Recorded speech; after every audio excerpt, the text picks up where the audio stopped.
Middle ఈస్ట్‌లో జరుగుతున్నటువంటి యుద్ధం వల్ల అమెరికా ఎంత నష్టపోయినా సరే బయటికి మాత్రం రావడం లేదు. అయినా సరే కొంతమంది ధైర్యం చేసి వీడియోలు తీసి తన సోషల్ మీడియా అకౌంట్‌లో ఎవరైనా పెడితే గనక వాళ్ళపై నిఘా పెట్టి వాళ్ళని కఠినంగా శిక్షిస్తున్నారు. అవసరమైతే ఉరి శిక్ష కూడా వేయండి అని ఇప్పుడు గల్ఫ్‌లో ఒక పెద్ద ప్రకటన అయితే వెలువడింది. అవసరమైతే చంపేయండి అన్న విధంగా కూడా చెప్తున్నారు. అంటే అమెరికాకి చెందినటువంటి నిజాలు బయటికి రాకూడదు. ఇదే ఇప్పుడు గల్ఫ్ దేశాల్లో పెద్ద చర్చ.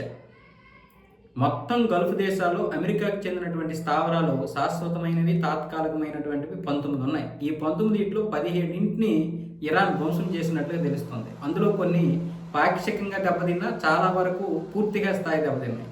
ముఖ్యంగా ఖతార్లో ఉన్నటువంటి ఎర్లీ వార్నింగ్ రాడార్ వ్యవస్థ నాశనం అయిపోయిందంటే ఆ యొక్క దాడి ఎలాంటిదో ఆలోచించుకోండి. పైగా దానికి చెందినటువంటి యుద్ధ విమానాలు 3 కూలిపోయాయి. F-15, F-16 ఏవో మొత్తానికి 3 కూలిపోయాయి కదా అమెరికాకి చెందినవి.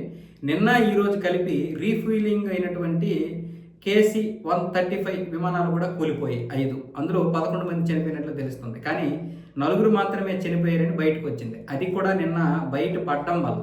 సో ఇలాంటి పరిస్థితుల్లో ఎంత నష్టం వచ్చినా సరే అమెరికా మాత్రం బయటికి చెప్పడం లేదు. వాళ్ళ యొక్క న్యూస్ పత్రికలు కూడా రాయడం లేదు. స్పష్టంగా వాళ్ళకైతే చెప్పడం జరిగింది, ఏ విషయం కూడా బయటికి రాకూడదు. ఇప్పుడు వస్తున్నటువంటివి కూడా చాలా తక్కువ. ఎవరో కొంతమంది ధైర్యం చేస్తూ ఏదో ఒక విధంగా సోషల్ మీడియాలో పెడుతున్నటువంటి విషయాలే బయటకు వస్తున్నాయి. అంటే అంత పకడ్బందీగా అమెరికా తన యొక్క లోపాలని కప్పిపుడుచుతుంది.